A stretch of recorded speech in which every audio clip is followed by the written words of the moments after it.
नमस्कार. झुंजार SC37 news Osmanabad या YouTube चॅनलमध्ये व ब्लॉगमध्ये आपलं सर्वांचं स्वागत आहे.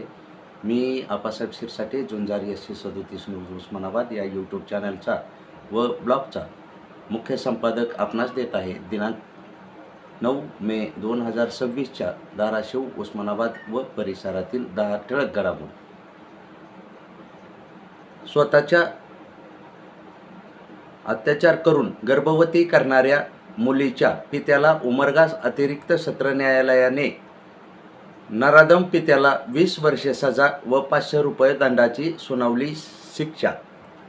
भूम पोलीस ठाण्याच्या महिला पोलिसावर तू तक्रार कशी घेतेस म्हणून संगणकांचे वायर तोडून शिवीगाळ करून हल्ला करणाऱ्या रमेश भालेराव विरोधात शासकीय कामात अडथळा व महिलेवर हल्ला करण्याचा गुन्हा दाखल. भोंजा तालुका परंडा येथे पुण्यात शिक्षण घेणारा शुभम ननवरे धार्मिक कार्यक्रमासाठी गावी आला होता व विहिरीवर पोहण्यासाठी गेला असता पाण्याचा अंदाज न आल्याने बुडून त्याचा झाला मृत्यू. केंद्र शासनाची प्रधानमंत्री इंटर्नशिप योजना असून यामध्ये युवकांनी उद्योग क्षेत्राचा अनुभव देणारी व उद्योग योजनेतील 6 ते 9 महिन्यासाठी 9,000 रुपये मिळणार विद्यावेतन. या योजनेचा लाभ युवकांनी घेण्याचे आवाहन. धाराशिवचे उपजिल्हाधिकारी व बीडचे जिल्हाधिकारी सध्या अटकेत असलेले अविनाश पाठक यांना छत्रपती संभाजीनगर खंडपीठाने वैयक्तिक 50,000 रुपयेचा ठोठावला दंड. ही रक्कम पाठक यांनी स्वतःच्या खिशातून भरण्याचेही दिले आदेश.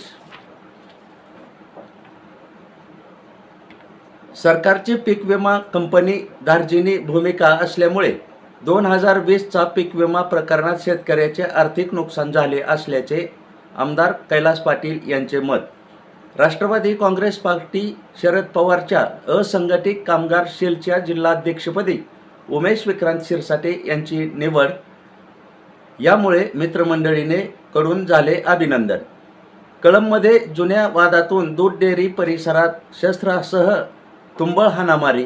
या हाणामारीत महिलेच्या डोक्यात तलवारीचा घाव. 8 जणांवर गुन्हा दाखल. भावाने दिलेल्या तक्रारीचा राग मनात धरून पुण्यातून आलेल्या युवकावर ब्लेड व लोखंडी पाईपने हल्ला. 3 गुन्हा दाखल. लोहारा येथे घडली ही घटना. भागीरथीबाई लाटे हायस्कूलची 7 वर्षापासूनची उज्ज्वल यशांची परंपरा कायम. यावर्षी देखील 100% निकाल यशस्वी विद्यार्थ्यांचे केले अभिनंदन. या होत्या धाराशिव उस्मानाबाद परिसरातील 10 ठळक घडामोडी. अशाच घडामोडी पाहण्यासाठी झुंजार SC37 न्यूज लाईक करा, शेअर करा, सबस्क्राईब करा, तसेच बेल आयकन दाबायला विसरू नका. धन्यवाद. पाहत रहा झुंजार SC37 news Osmanabad YouTube channel. धन्यवाद.